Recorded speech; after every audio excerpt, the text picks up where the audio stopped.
Welcome to the only daily podcast focusing on compliance news of the day. Each morning, start your day with a cup of coffee and Tom Fox, the voice of compliance, to hear about 4 of the top compliance, corruption, or leadership stories you will need to start your day. The Daily Compliance News is a production of the Compliance Podcast Network. First, a word from our sponsor.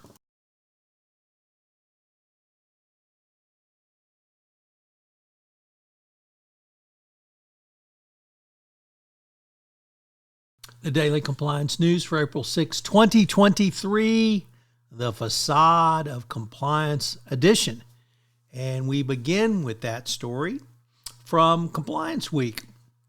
Cal Brasseur, editor-in-chief of Compliance Week, reporting about the emails detailed against or rather written by the former CCO of Binance, which talked about the Wild West of cryptocurrency, as Kyle referred to it, yet it basically showed that Binance was not only a fully corrupt organization, but they simply had the facade of compliance because they had a compliance program in place, but the CCO promoted the, quote, creative means to assist, end quote, to assist customers in circumventing Binance's own compliance controls.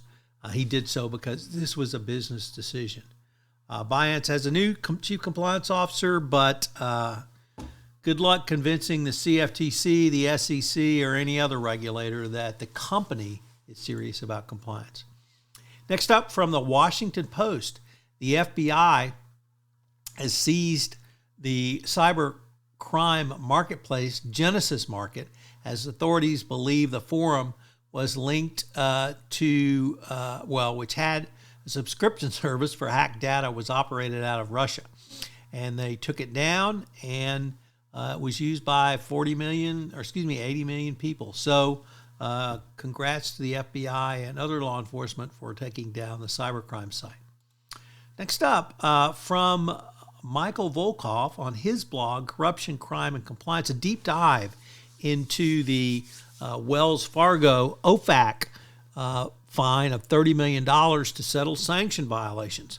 As Mike says, in our lifetime, there is no way any company will ever match Wells Fargo for its record of misconduct, criminal and civil enforcement, and regulatory fines and penalties. No one, no way. And he added, Wells Fargo added to its grand slam of enforcement with a recent OFAC settlement or settlement of OFAC violations and paying $30 million. What can you say about Wells Fargo? Well, here's what Mike says. Wells Fargo is a one-entity wrecking ball riddled with cultural deficiencies and unable to put any positive foot forward. Anyone considering working there or assisting Wells Fargo should do so with eyes wide open, but more importantly, use the Monty Python mantra, run away, run away. Our final story comes to us from the Wall Street Journal, which reports Binance has a new CCO. Good luck.